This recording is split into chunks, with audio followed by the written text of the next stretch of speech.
Sean, thank you so much. Sean was a bit under the weather, but Zoom came to the rescue, and appreciate you still being with us today, Sean. Yes, I'm sorry, everyone. Wife is sick, and now I'm sick with the same thing. So I know it's contagious, and I'm just like, nope, just don't go. But anyway, hi guys. This is another one of my essentially travel logs with some lessons I've learned. This is one of my favorite places, and happily, it's a drivable distance. Rocky Mountain National Park in January 2023, or how I learned to stop fearing focus stacking. So first off, why am I going to Colorado in the winter and not to ski? For one thing, I don't like skiing. Last time I skied, I broke ribs. And I'm like, that's quite enough. Thank you. No more.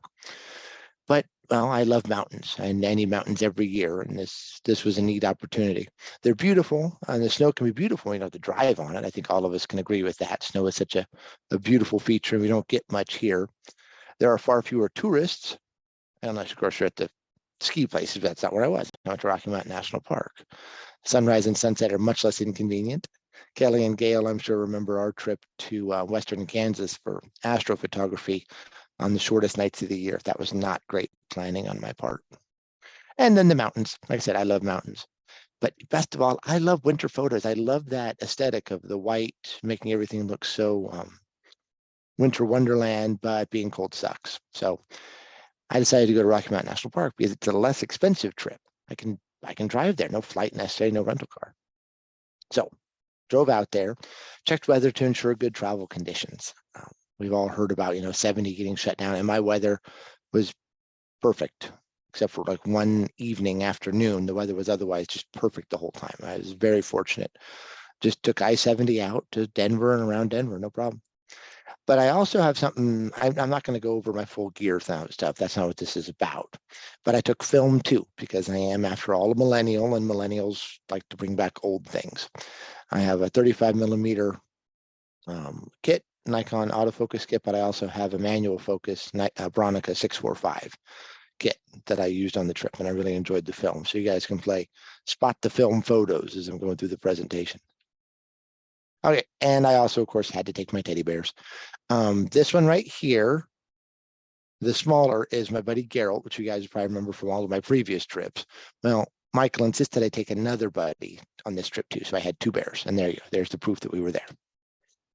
All right, I don't, of course, I'd ask the audience, but I can't. All of you are just tiny little tic-tac sized people on the screen right now. So I assume lots of people have been to Rocky Mountain National Park.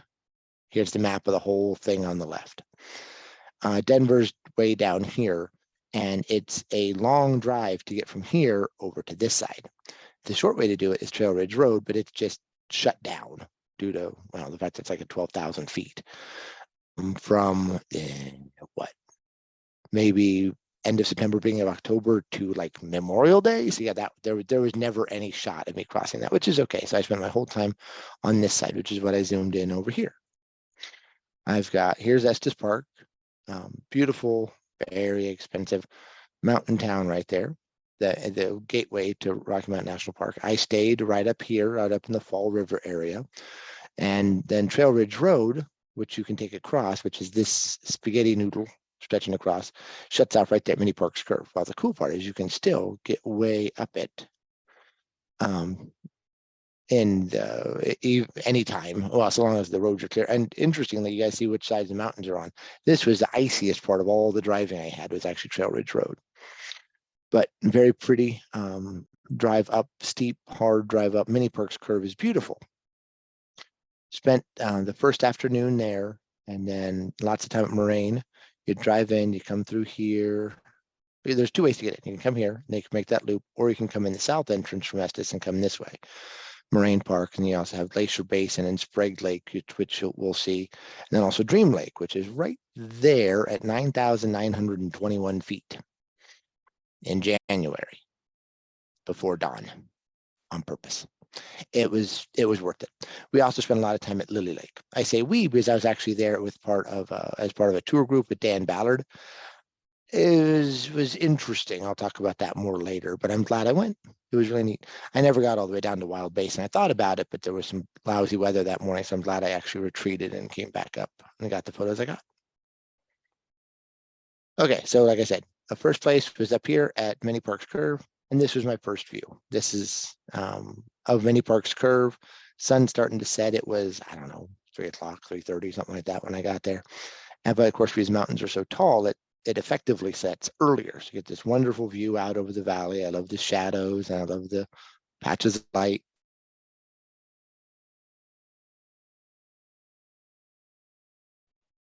Sorry, my boys are being very crazy before bath. Anyway, so here's the first spectacular view and another spectacular view. And well, I guess they are slightly different perspectives, but I made sure to take the scene in before I started to photograph. It's so tempting when you get there to just start shooting away. But in this case, I actually wanted to work on, like, what am I seeing? Why is this so pretty? And what do I want to photograph? And I hope you guys keep that in mind when you get somewhere. You just don't get trigger happy. Like, before you get your camera out, walk around, think about what it is you're seeing that makes it so pretty, and try to work on some compositions before you get the camera out. I remember Jim Griggs has his old his mat, like it's a 4x6 or 5x7 or something like that, matte frame, and how you hold that at different distances to get him an idea of what a picture will look like without his camera. So that way you're not just shooting willy-nilly. You know, I find you end up with better pictures this way. But anyway, of course I say that and then I didn't myself. But anyway, so here we go. More from Mini Park's curve, and I love this view. That's Long's Peak right there, the tallest peak in the park. And then back over, this is the Continental Divide right there. Well, then as we were coming, then as I and my teddy bears, I suppose, as we were leaving, we came down and I got this wonderful view. Again, this is back of the Continental Divide right here. And in the afternoon, the wind picks up very strongly. Well, just like what you guys feel here, right? In the afternoon, it's almost always windy, or it's certainly windier than it is in the morning. And that's what we got here. And I love this dust, this diamond dust of snow particles. I was asking a park ranger, and they don't know how fast these winds are up there. They're moving fast, and with the worse the weather, the stronger they move, the faster they move. So these things were at 60, 70, 100, 120 miles an hour, maybe, blasting along. And I just love that effect. And I love the rays, the crepuscular rays, and I use a big old scientific term. It's the shadows that we're seeing right here. I just thought that was a pretty view. Okay, and speaking of, all right, so that picture we just saw was from right back here. So I don't know, I'd ask again if I was there, how many people in the audience shoot JPEG only? And JPEG only is really nice. I actually have cameras. I basically only shoot JPEG on my Fuji cameras. Well, for this, I was shooting RAWs too, and this is why. Same picture, but now post-processed with the RAW. You see I've brightened everything up enormously, so this is much more like what I remember seeing. You see a little bit of heat, a little bit of camera flare right there, lens flare. But this brings the picture to life. But the reason I exposed it like this was because I didn't want to lose all of this pretty detail in the clouds. The sun, some people say, oh, you should have nothing overexposed in your picture. I find that really silly. Like, if the sun's in your picture, it's going to be overexposed. There is no detail in the sun. And if you're looking for detail in the sun, stop looking at the sun. It's silly. But anyway, so I using my mirrorless camera with my my lifetime image and live histogram. Inside, I was able to, I underexposed and on purpose made it darker than it needed to be. And then in post-processing, poof, just brought it up. And again, yeah, this previous picture right here is right back, right here, actually. It's that part right there. Zoomed in, a different lens, different camera. But anyway, same idea. So yes, on trip photos, make sure you got enough memory cards you can shoot RAW. I always shoot RAW plus JPEG. I'm not lazy, I'm efficient. And some pictures I don't need to post-process or don't care to, but they might be something cute or silly, like my boys being silly, for example. Then I'll keep the JPEG, but for landscape, yeah, you want the RAWs. Oh, hey, Sam, can you hear me? Well, I hope you can hear me, otherwise I've been talking to myself. Yes, yes, indeed.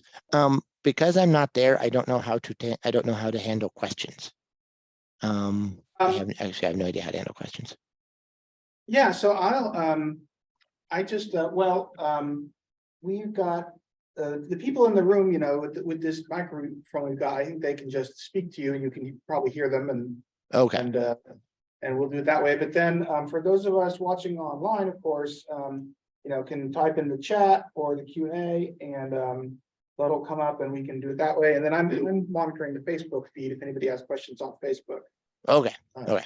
So Yeah. Yep. So yes, if anyone has any questions, please let me know. I'm sorry, guys. I wish I was there. It sucks. Okay. So anyway, next. Oh, all right. So then day 2, not just landscapes. We know what that is. And I just thought this was a really pretty picture. You see, I'm just out the car window. I left the car window in the picture on purpose right there, just to give some context of how I did this. This big, beautiful elk. Unfortunately, he did have a hitch in his giddy up. I think it's that hoof right there was a little bit hurt. So he had a little bit of a limp. But this is on, oh boy, do I dare risk this? Let's go ahead and try it. All right. So there are 2 ways to get into Estes Park. There's Highway 36 to Boulder, which is the way basically to Denver. But then there's also 34 to Loveland. I do recommend that whenever you guys go, try to take 34. Yeah, it's longer from Newton, but this is so cool. It's a slot canyon right there. You can see that spaghetti noodle kind of thing. It's really, really neat. And then sometimes you want to make sure you drive slow, because sometimes you'll, come around a corner and poof, there's a great big elk. But I was also out there to try to photograph whatever wildlife I could find. I had a guide, Jared Griskowski, who was great. Oh, he's terrific, great guide. And he somehow was able to spot these guys. Yes, I know they blend in, but of course they like that they blend in. But these are a couple of male bighorn sheep at, it had to be at least half a mile away. This is a significant crop of 850 millimeters on a full frame camera. It was a 600 millimeter with a 1.4 teleconverter.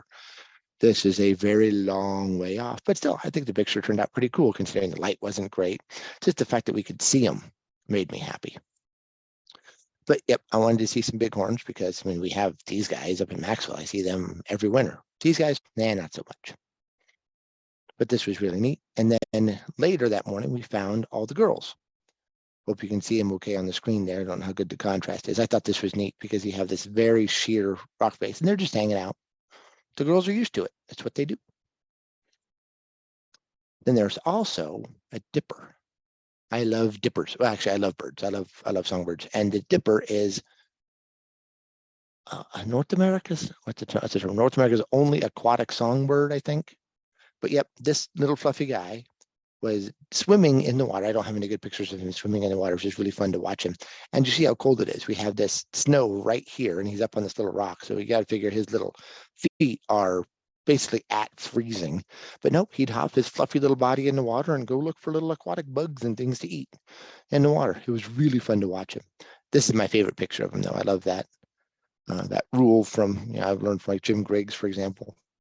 Always get down at eye level with your subject, even if there's, happen to be a little bitty bird that's the size of a tennis ball. But I really enjoyed watching him. So it's not just landscapes, there's critters too, including birds. I love nuthatches. They're so pretty. I love that color on them, especially because sometimes they can be very silly. This picture is not flipped. I think this is along the same branch. He just decided to hop underneath. I thought that was fun. It made my boys laugh when I showed them this one. Then there's a nice close up. He came really close to me. That is a knot crop from my 500 millimeter lens. He was actually just at minimum focusing distance when I photographed this. So yeah, he was completely fearless of me at the, resort that we stayed at as part of the tour group. But yeah, this was really neat seeing him. Okay, day 2 pond photography. I'm sorry, that's probably really aggressive seeing that thing like 6 feet across. But pond photography sounds terrifying because what do we do on ponds in the winter in Kansas? Stay away from them and shoo geese off of them because they don't freeze deep enough to trust them. Well, at 8,000 feet, this is Lily Lake right here. Well, it turns out they do get deep enough. You can walk on them. Heck, people can drive on them. This was frozen for feet down. Feet, get it? Anyway, sorry. Well, the problem is, of course, it's also a sheet of ice. So we had these, and they've even been the same brand. I just got this picture off of Amazon. And we just strap these onto our shoes and we just walk across it just perfectly. It was incredibly reassuring. It was incredibly good footing for us to just, so the parking lot for Lily Lake's over here off to the left, and we just walk ourselves over there. One problem though is because that you can mar this surface, you need to be really careful. You call walk ugly. You only walk on the beat up stuff or the snow or whatever, so you don't wind up ruining any of the shots you like with these crampon pits in it. But I'm glad I had a guide there, but man, it didn't take long for all of us to get really comfortable. Sometimes it was really amusing for us to stand back up off. Oh, sorry, that was really loud. So it was really amusing for us to try to stand back up with the, you know, your feet have crampons on, but your knees don't, your butt doesn't, your elbows and your hands don't. So yeah, there was some flailing around and we forgot the best way to stand up. And actually, speaking of that, something important is tripod. It's landscape photography. I hope you have a tripod. I hope you have a good tripod. Please have a good tripod for landscape photography. But for this stuff, hopefully you also have spikes, metal, you know, I was going to bring my tripod, but metal spikes. They look like big threaded nails. You just take off the rubber feet you use all the time and you screw these in. Make sure you know where you're pointing those things. But yes, those were hugely important on this because the rubber feet, they would just slide. Those were not useless, but really close to it. So yes, make sure you have spikes on your feet and spikes on your tripod for the pond photography. But check out this picture. How close do you think I was to that ice crack right there I was using as a leading line into my picture? How close do you think I was? Close enough, I got a focus stack. Even though I was using my ultra wide lens, oh, is this picture crooked? No, this picture is not crooked. It looks crooked because of the shoreline. Adequate depth of field is not possible, even with my ultra wide lens. I was down at 17 millimeters full frame for most of these. Even if you stop your lens down, way down to f11, ain't going to cut it. f16, not going to cut it. f22, not going to cut it. And ultra wides probably can't really get to a smaller f than that. But you're also dealing with diffraction, where the properties of light are going to make the image blurry. Well, I shoot Nikon as my primary system, and they have stupidly called focus shift shooting built in, where I tell it to focus way down here, and it knows what millimeters I'm at, what aperture I'm at, and then it automatically shoots here, here, here, here, here, here, here. And then it keeps going to past infinity, which is kind of dumb, but anyway. So that's 1, 2, 3, 4, 5, 6, 7 photos all stacked together for this. And it happens really, really fast. To be fair, it's the speed at which it happens depends on your shutter speed. If your shutter speed's 5 seconds, it's going to be slow. But as far as I know, all modern cameras, I don't know, made in the last 3 years, Fuji's got it. Olympus, Fuji, Canon, Sony, Nikon all have it. I don't know about Leica, and I don't know about Panasonic, but probably everybody has it. And if your camera doesn't have automatic, well, you can always move your focus point. Focus here, take a picture. Focus here, take a picture. Well, I've never actually done this. I'm an engineer. I'm not lazy. I'm efficient. At least that's what I tell myself, especially with housework. My wife disagrees. But anyway, what I have now is a bunch of pictures. I have dozens of folders of these different compositions. And what do they look like? Well, they look kind of like trash. I'm sure, well, I can certainly see it on my computer screen here in front of me. I bet you guys can see it too. You see this picture on the left? See how it's nice and sharp right there and just completely fuzzy back there? And here, it's getting a little fuzzy down here, but it's sharp right there. And hey, look, it's done it again and again. And then again and again. And hey, now look, the foreground is just completely worthless, but the background is nice and sharp. So now I have this focus stack. All the pictures are together in the same folder. But now what? I don't use Adobe products.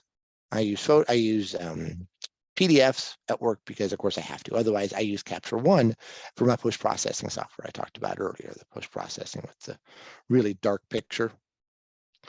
Well, it doesn't have focus stacking built in, so I got to use something else. Helicon Focus is not cheap,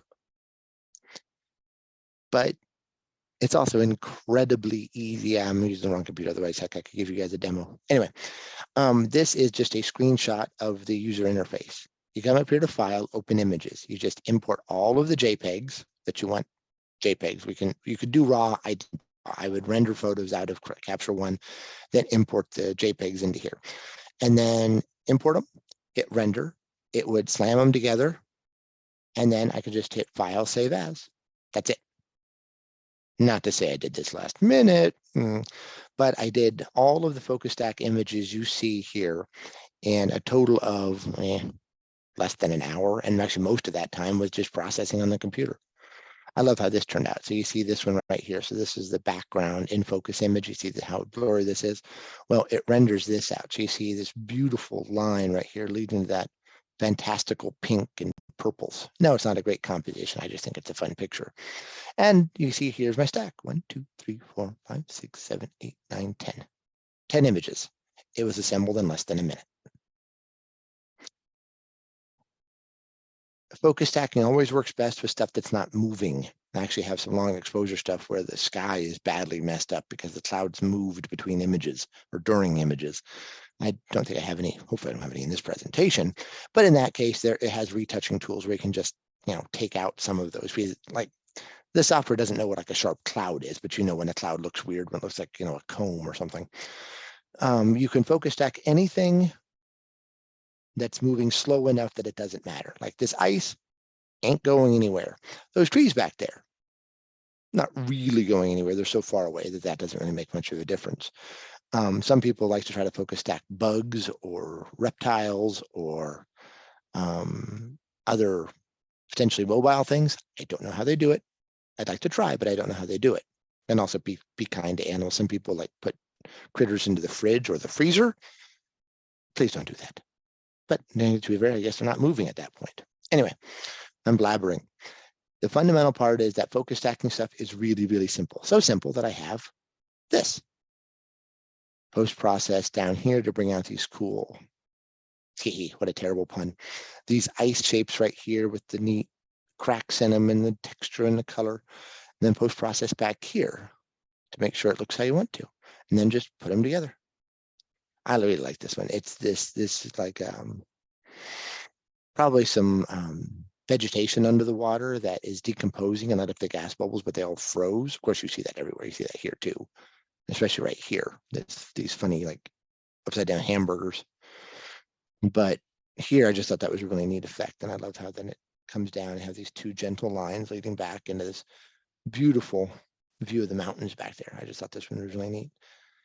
So it's a matter of finding the composition, like always, just like you do for any other landscape, and make sure when you start to focus stack, you focus as close as the lens possibly can and let it go.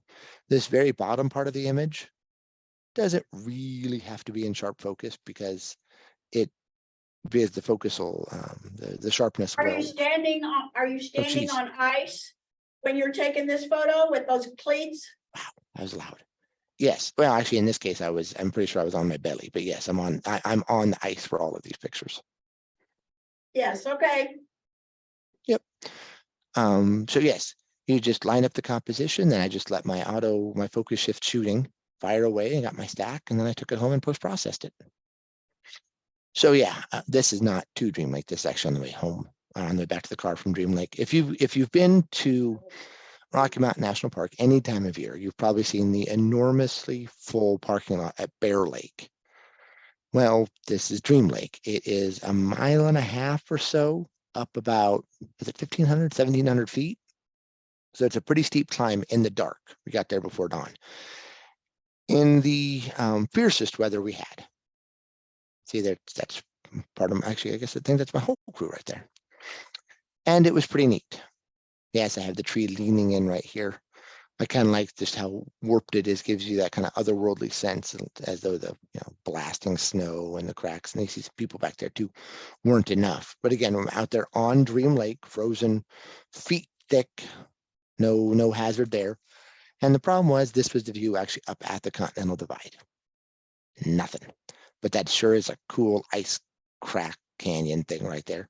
Yeah, and it looks huge like this. That's the advantage of the ultra wide lens. It looks, I don't know, to me, I think it looks enormous like this. In reality, it's probably no more than 1.5 inches wide. But by using the ultra wide lens, you're able to get down there and make it distort and make it look so enormous. Help to bring out the blues right there, and then it fades back into what's back there. Wasn't able to see it that morning anyway. But that was a pretty neat morning. It was also really, really cold. Thank God I had my balaclava right here. I also had my hat. I had my fluffy down on, but I had a windbreaker. So I was actually surprisingly lightly dressed for this. Our guide warned us repeatedly, don't dress too heavy for the hike up, because you really get cold, not standing around, but when you've stopped after moving, so now you're sweating. So I had it's actually a raincoat windbreaker on over just a fluffy down jacket over a long sleeve t-shirt on my upper body. Then I had my hat, my hood up, and then I had this balaclava.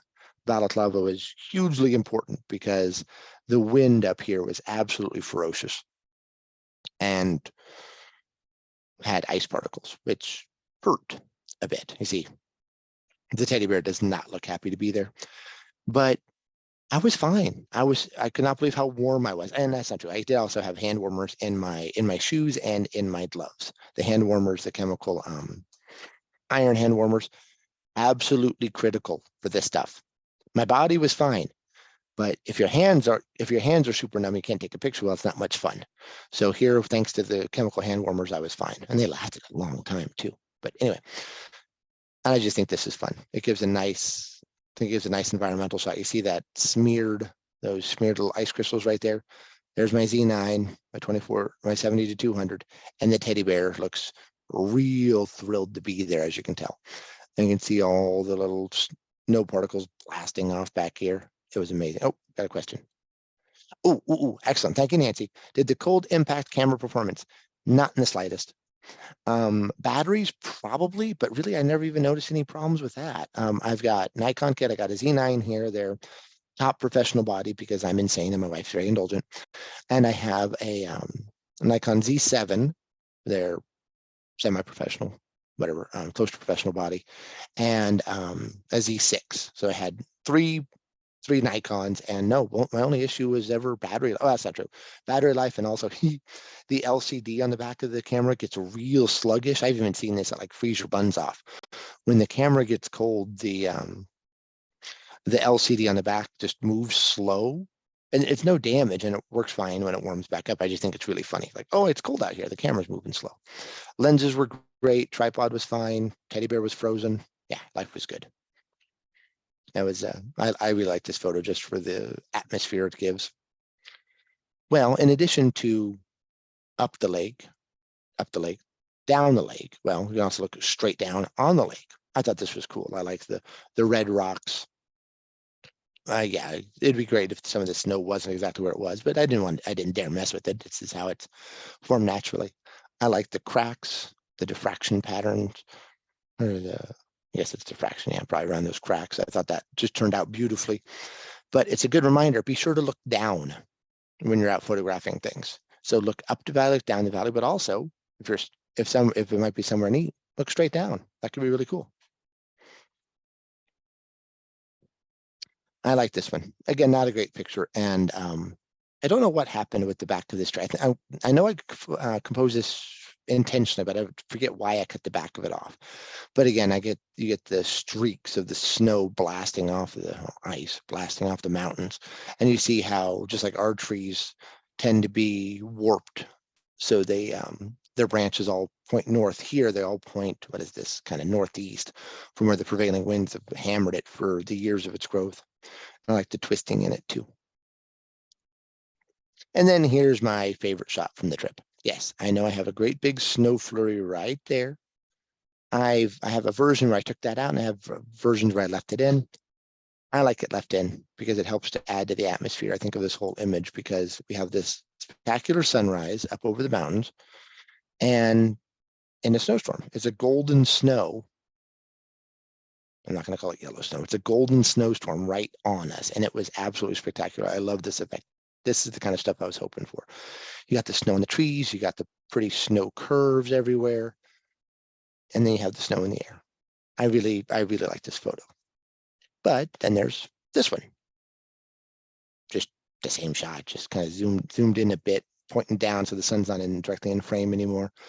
And one of my friends actually much prefers this picture without this. I guess the sun's kind of up there, but anyway, you get those long streaks of the snow flurries coming across to add to the atmosphere, and you get these pretty curves. Work the shot. There was something pretty here. I knew there was something pretty here, so I put my bag down, got my camera back out of my bag, since on the hike down, you saw in the original picture we had, it was so steep, we all had Do we have crampons? No. Yeah, that's right. Did we? No, I think we just had our crampons for our hike down. Yep, we just had the crampons. And we also had our hiking poles for the hike down, but this was worth it. I got my camera out of the bag and just kept shooting. And I think this one turned out really beautifully. So about that focus stacking stuff. This is straight down. It's a little bitty rock. This rock may have been an inch across, and I loved the red with the blue and then that little white bubble that came off the top of it as the whole lake froze. This was a very difficult, well, this was a very interesting focus stacking because my subjects are like behind each other here. I wasn't sure how many pictures I'd actually need. So when I went through my photo review software, I was trying to make sure I didn't get too many of them, but also had enough to cover what I needed to here. I just think this was a neat way to do it.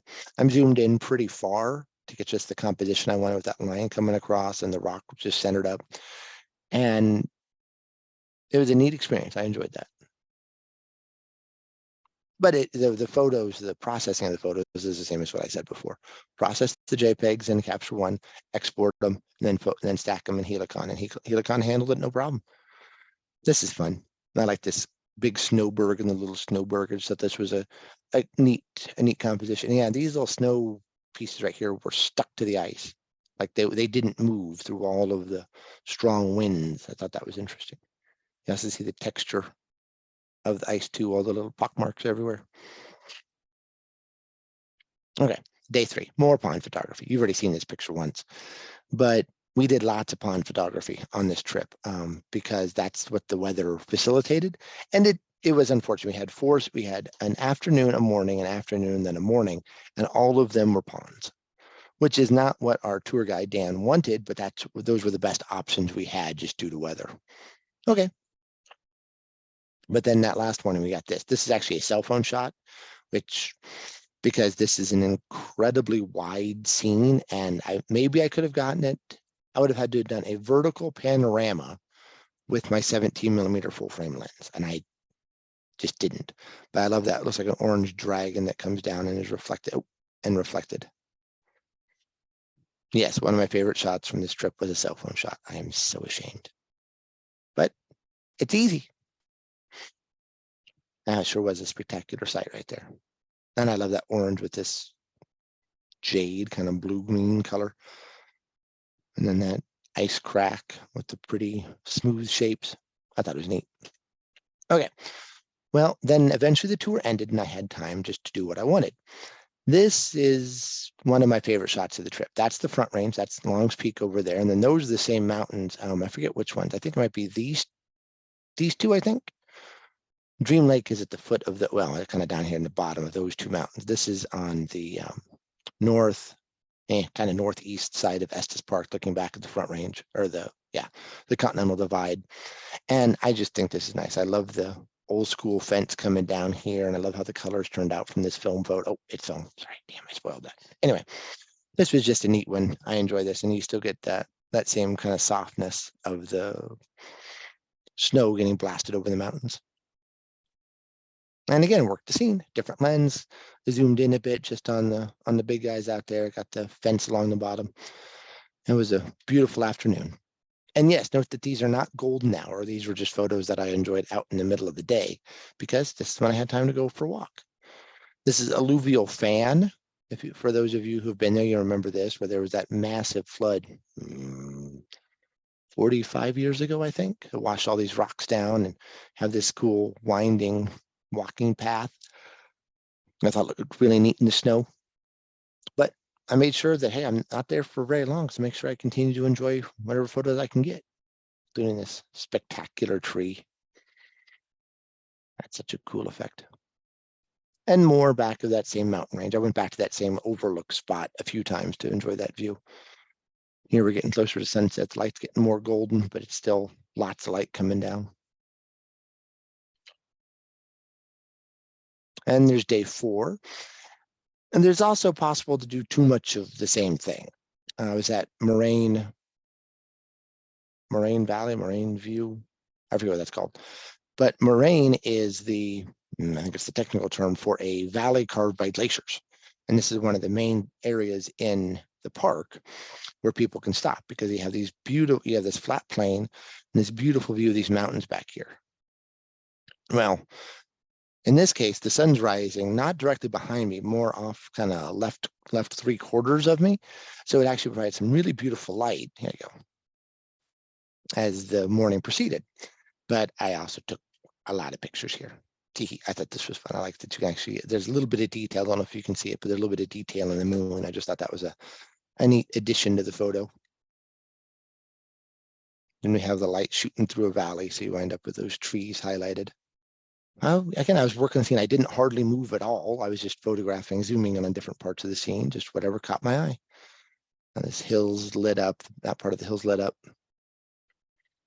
So that was a really beautiful morning. I'm really glad I got that opportunity. And I think the clouds add a lot to this view back here and leave something to the imagination, as it were. And then there's my other toy. Besides the film, I also had infrared photography. I had my Nikon Z6 converted to full spectrum by a company called Kolari. There are two main companies, Kolari and LifePixel. And this is hideous. This is a seriously ugly photo. But I think that looks pretty cool. So the reason you do infrared photography is it's looking at a different part of the light spectrum than what we see with our eyes. And you can leave it full color, or you can leave it color and you wind up with this. Thanks, I'll just convert it to black and white.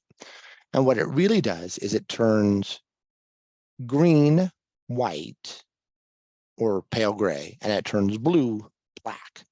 For example, and also I'm joined up with purple because of auto white balance, which I have no idea, but I think it's really cool. So of course, that's the sky above. You know what color the sky is. Looks rather different when the sky is black and the dark green tree is white, doesn't it? And yes, that's a dumpster. I was just playing with this photo. I love the purple.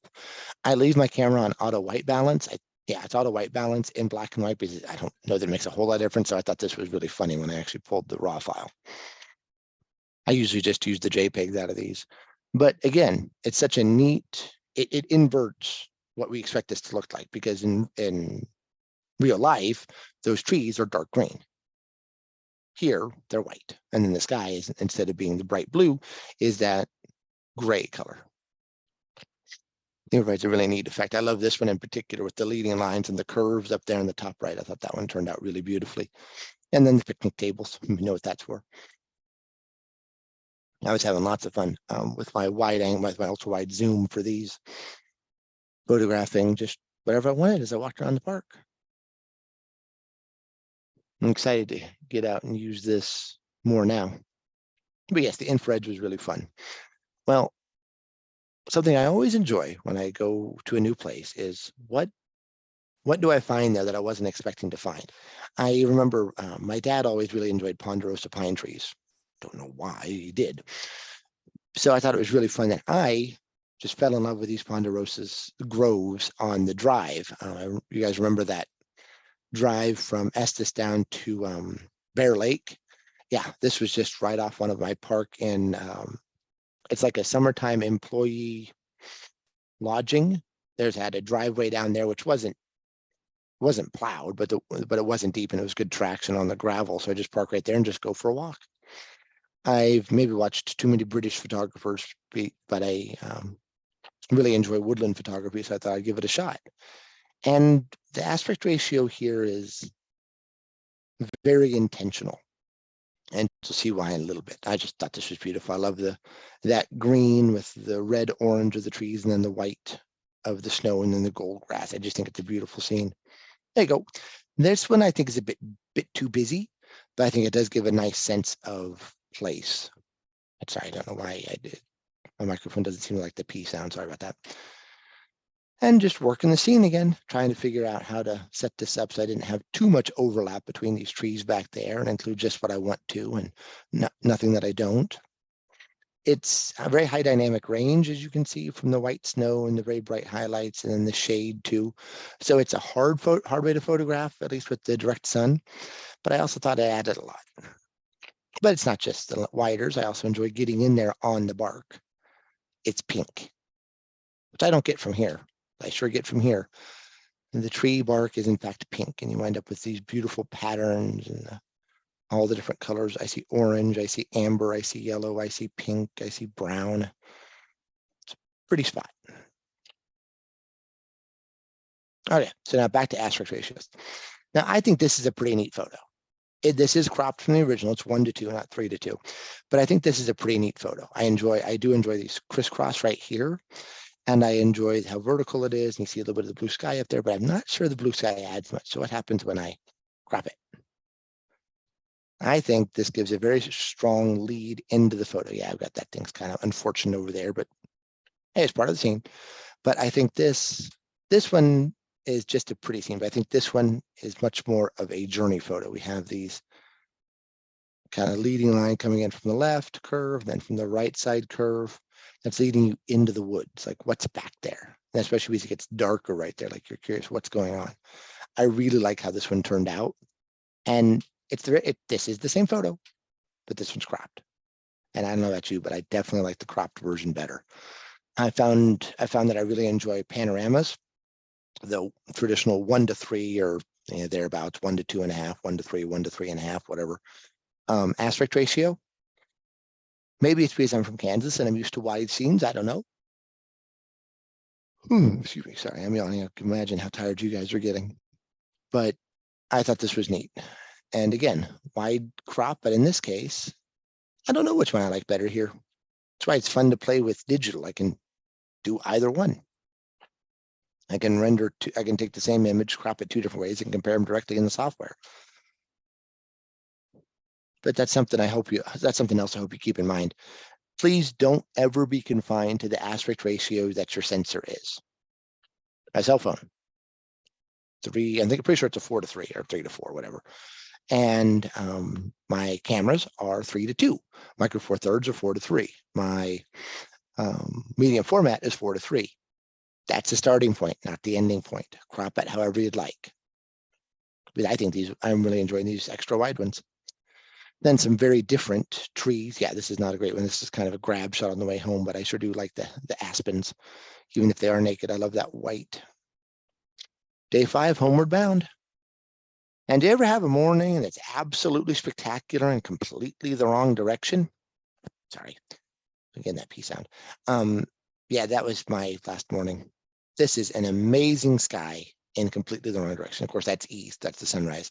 But I should have included a picture off to the west. I should only know that I took one. But the mountains, the front range was completely covered and socked in. You could see absolutely nothing. So I'm like, well, I'll go ahead and get it just to think about what might have been. It's pretty, but it's not much of a photo.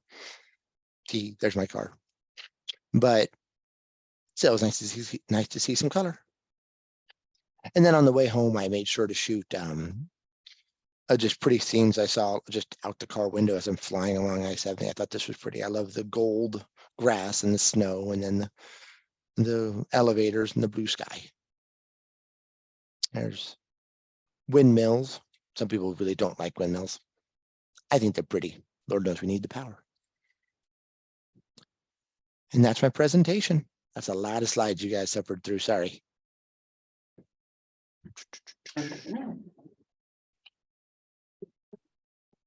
All right, now let me get a drink. And anybody have any questions? Okay, all right. So here we go. Let's see. It's Moraine Park. That's right. I was getting the pictures of Moraine Park that morning, that dawn, from these curves somewhere around here. Actually, no, I think they're right here, right there on 36. Anyway, any questions? Yeah, was there any concern about the animals? I think one morning you was up kind of early. Bears? There are very, very few black bears in Rocky Mountain National Park. There are probably mountain lions in Rocky Mountain National Park. But especially that dawn on the way up to Dream Lake, there was, how many? There were 10 of us, or a Dan, 8 photographers, and then a guide, because we had some snow and I'm really glad we had a guide to know how to get up there. And we were all making so much noise. No predators had any interest in any kind of human for breakfast. Yeah. The bears are all sleeping, not quite, they're torpor, and the mountain lions are almost certainly not at that high because there is so little food. They'll be down trying to find where the elk are down at much lower altitudes. So absolutely. Did you experience any high altitude sickness? No, I did get a little bit out of breath, but a little bit out of breath, and I am turning 40 in a month, so I wouldn't say I'm necessarily young anymore, but no, I've never had any problems with altitude. It's a great question. Like my brother-in-law and my mom both suffer from terrible altitude sickness. It takes them a couple of days so they can function when they get up that high. Me, I just hop out to car. I'm like, okay. And then I find out, hey, look, I'm kind of out of breath a little bit earlier. Okay, I'll just move a little bit slower or sit down. But as for the critters, no, if I was going to do any kind of crazy hiking, like up to Dream Lake before dawn, I would never want to do that by myself. But that has more to do with losing the trail, falling down the side of a mountain in the snow, than being worried about, big hungry mammals. But it's a great question, but sadly, yeah, no grizzlies at all. Very, very few black bears, and mountain lions have four-legged prey they'd rather eat. Good question. Okay, Thank you.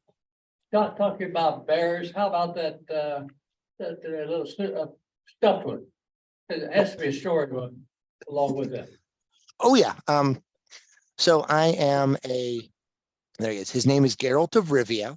If any of you are familiar with the Netflix series The Witcher, that actually came from a book series by a Polish author, which became a video game series, which became a Netflix series. So I guess the only place for it to go now would be movies.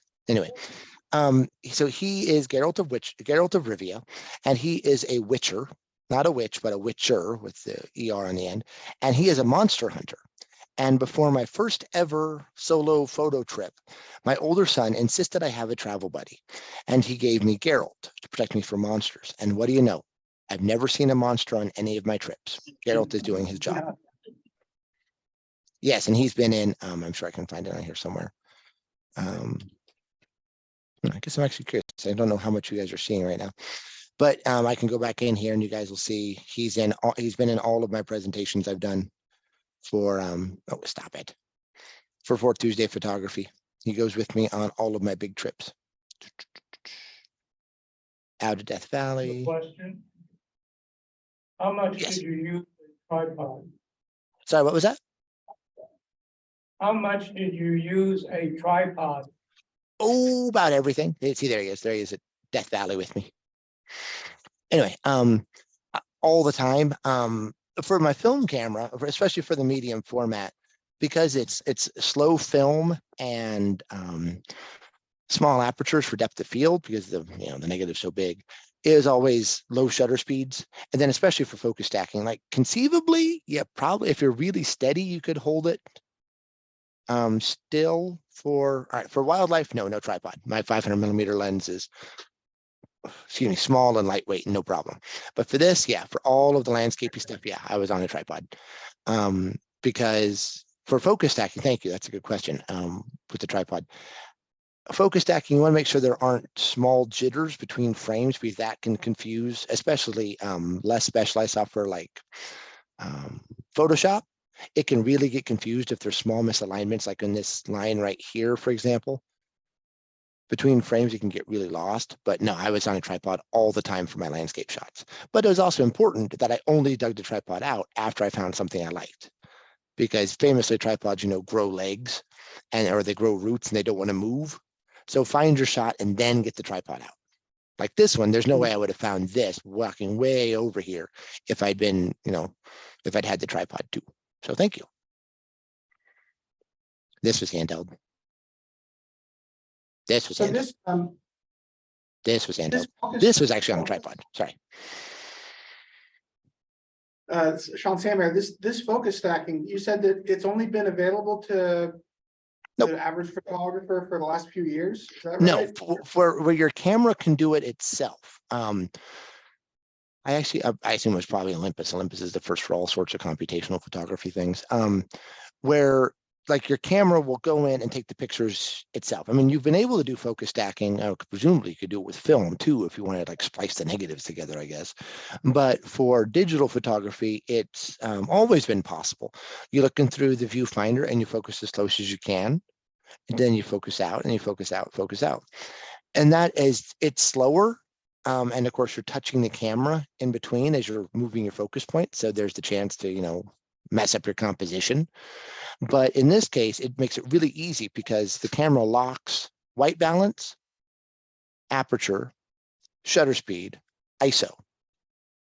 And then it takes bang, bang, bang, bang, bang, bang, done. Instead of you take a picture with a delay so you don't have any camera shake. Then you change the focus point, take a picture with the delay so you don't have any camera shake. It's just much faster with this. And make no mistake, it's absolutely possible. You can do it with any digital camera ever. I know it's become a really helpful tool. And I think about all of us on the trip had cameras who could do it. So we all end up with a lot of photos, but it's worth it. You see Nancy's question there. What do you do with the photos? Do you sell them, frame them for private use, sell them, or just file them? I don't sell nearly as many pictures as I'd like. I'll just confess, because people take their own pictures, and I've sold some, especially of my desert Southwest trip I did in the before times. It was at 19, and that was really wonderful. But no, these are just for my own private use and amusement, enjoyment. And I do frame, and I do print a few, and I frame even fewer. I really appreciate. So I think it was Jim who's doing the portraits discussion in a couple months. I'm really looking forward to that because, yeah, I have behind me, I don't know if you guys can still see me. Hi. But that big printer right there is fabulous. It can print up to 13 by 19s. And I love seeing them printed. But I have to have somewhere to put them before I can print them. But yes, they're just for my own use, enjoyment, sharing online. So no, I don't need a Z9 to do that, but I have one anyway. I'm kind of curious what were the things that your guy wanted to do that you didn't get to? Maybe you can do them in the future. Okay, well, he was hoping to do more photos up of the mountains, like kind of like what I was getting, like this kind of stuff he was wondering about. But the problem is, so many of our dawns were kind of socked in. We went up to Dream Lake when we did because that was our shot to do it, because that's when we had the guide. But even this wasn't great because we couldn't see anything. But at the same time, it's also January, so the weather is going to be terrible here at 9,000 feet. The weather is never going to be real nice when the whole time you want it to be.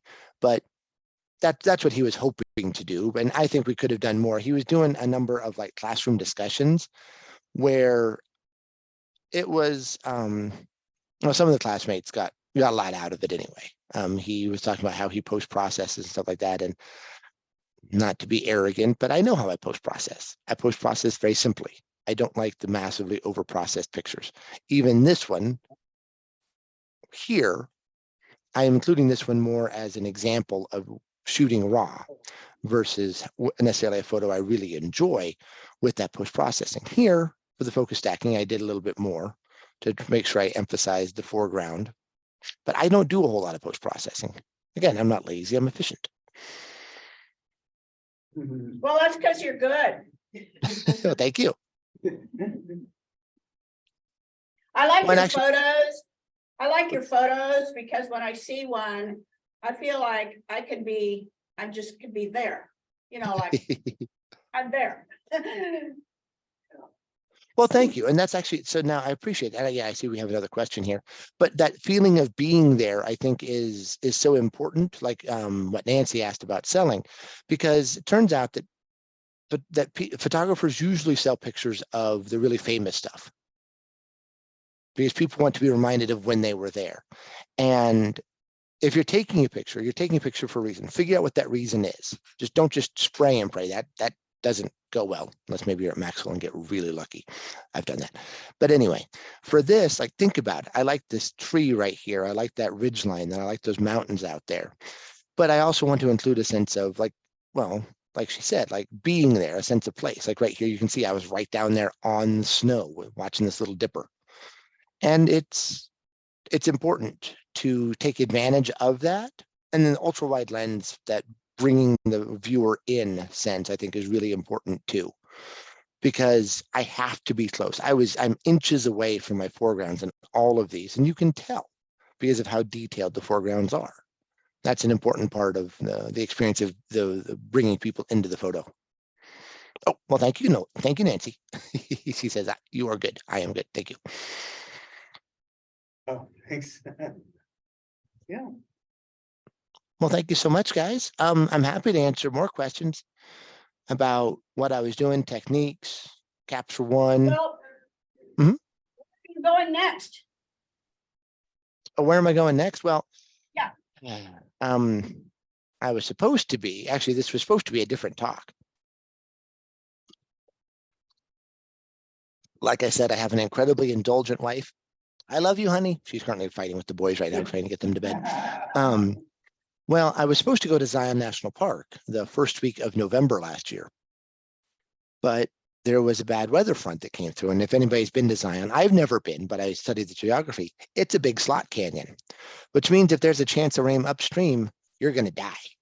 It doesn't even have to be actual rain. If there's a chance of rain upstream, you're going to die because it's just one massive flash flood zone, which is what made the canyon and made it so pretty. So unfortunately, that didn't happen, and I'm disappointed about it. But I already had this one scheduled, and the weather was perfect for this. So I suppose you win some, you lose some. Crucially, for that trip that was canceled, I actually got all my money back, even from American Airlines, which kind of blows my mind. But anyway, my next trip is actually with our good friend Jim Griggs to Wyoming in the last week of September this year, the Absaroka Ranch. I'm excited about that. I've known Jim for years. I'm excited to go out there with his friend Boyd and whoever else is out there. But yep, I'm looking forward to mountains in the fall. I love mountains. Nice. That sounds great. I hope we get to hear about it. Well, Sam, what are you doing? You busy that week? Let's go. Yeah, I'll have to check. I'll have to look at my calendar. That would be so much fun. Well, thank you again, Sean. Appreciate you joining us. And this was so great. And I guess we'll let you go now and bring some chicken soup or something and feel better soon. And well, yep. See you next time. Well, sure. And guys, if anybody has any questions, I'm on like the group page. You're welcome to just message me on there if you don't have anything for me right now. I'm always happy to talk about it. I'm sorry I couldn't be there tonight. Just I didn't want to risk getting anybody else cold. Ear infections as adults, it's so strange. Like, who gets ear infections? I mean, really? Yeah, thanks. And yeah, I think I'll put in a plug for the Fourth Tuesday Facebook group. You're on there, right, Sean? So oh yeah. On Fourth Tuesday Photography Facebook group and share our photos and stuff, and keep this party going all the time, 24/7. Okay, so one last teaching point, guys. You see, I assume on the screen you can see me right now. Yeah. I look hideous. I mean, more hideous than usual, but it's because of white balance.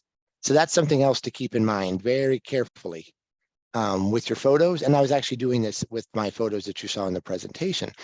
Mirrorless cameras, of course, make it easy because you're looking at you're looking through the electronic viewfinder what the camera's seeing. But pay attention to your white balance. Don't just trust auto white balance. The reason my white balance is so hideous is above me I have a blue light. That side I have a yellow light, which means I look alien green. I'm not actually that sick that I've changed color, but remember your white balance. And I gotta sort this room out. This is hideous. Thank you guys. Bye.